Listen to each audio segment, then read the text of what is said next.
Hello and welcome to the Camp Nou Chronicles. And it's finally here, the moment the footballing world has been waiting for.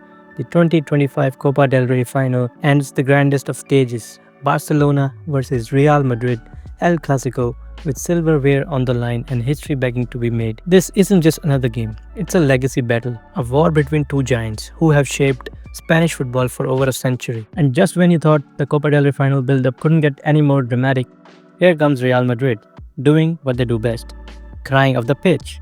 Apparently, Madrid's media machine went into full meltdown after hearing a referee that they did not like would be in the final. They even made a full documentary crying about the decisions from years ago. As if that wasn't enough, their referee complaints pushed the particular referee to the verge of tears in his own press conference. And what did Madrid do? They cancelled the training session, cancelled the press conference, basically threw a full-blown tantrum, and started leaking rumors that they might boycott the final. Yes, you heard that right.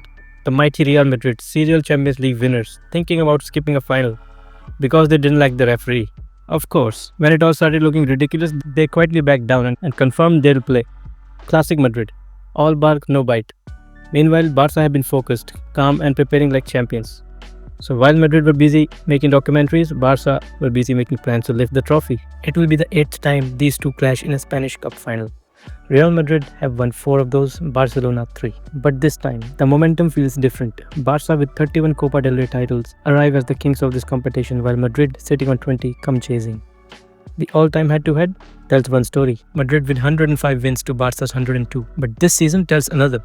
A completely different narrative, with Barcelona dominating both Clásicos, winning 4-0 and 5-2, stamping their authority with football that was fast, fearless and frankly, fantastic. Both clubs have walked a thrilling path to reach this final. Barca destroyed Betis 5-1, humiliated Valencia 5-0 and then held their nerve in a chaotic semi-final against Atletico Madrid that ended 5-4. Madrid's road was bumpy, a 5-2 win over Celta, a tense 3-2 victory against Leganes and a nail-biting 5-4 finish over Sociedad. There were moments when both looked vulnerable, human, and yet here they are. Two giants standing at the summit once again, but they arrive bruised.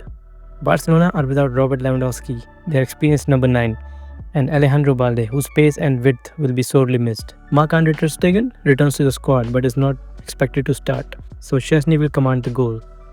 Madrid aren't without their own problems. Camavinga is out, Alaba too, both key defensive pillars missing, and it forces Ancelotti to shuffle the pack once again.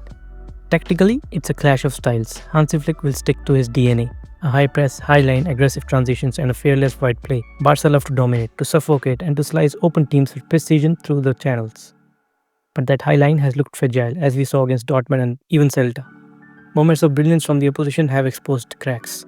And Real Madrid, they haven't been watertight either. Defensively, they have looked shaky all season, and they'll give up chances, but they don't need many to punish you, because they've got Vinicius Jr., Mbappe and Bellingham, 3 players who, on their day, can turn a game on its head in a flash. And then there's the data. Barca have dominated the season statistically in pressing, in possession wins, in expected goals. They are the superior side on paper. And that paper tells us that Madrid's pressing structure has been suspect, at times even disjointed. If Barca press well, Madrid could crumble.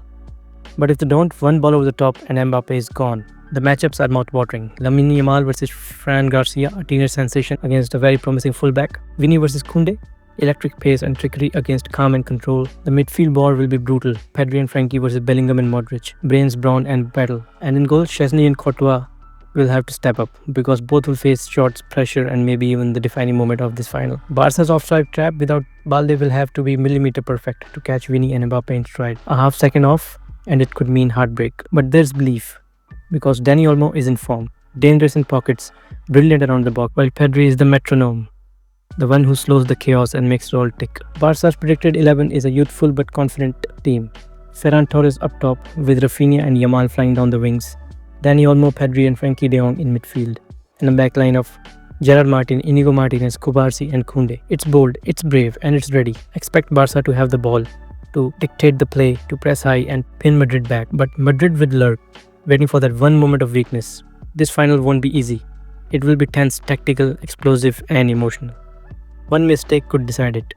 One moment of magic could win it. But if Barcelona bring the energy, control the midfield and stay sharp at the back, they can finish what they started this season. My prediction? A high-scoring thriller. 4-2 to Barcelona. But in a Clásico final, anything can happen. Let me know who you're backing, what your scoreline is, and don't miss the post-match breakdown, because whatever happens, this night will be remembered. So that's all today from the Camp Nou Chronicles. Don't forget to like, share, and subscribe. And as always, Visca Barça.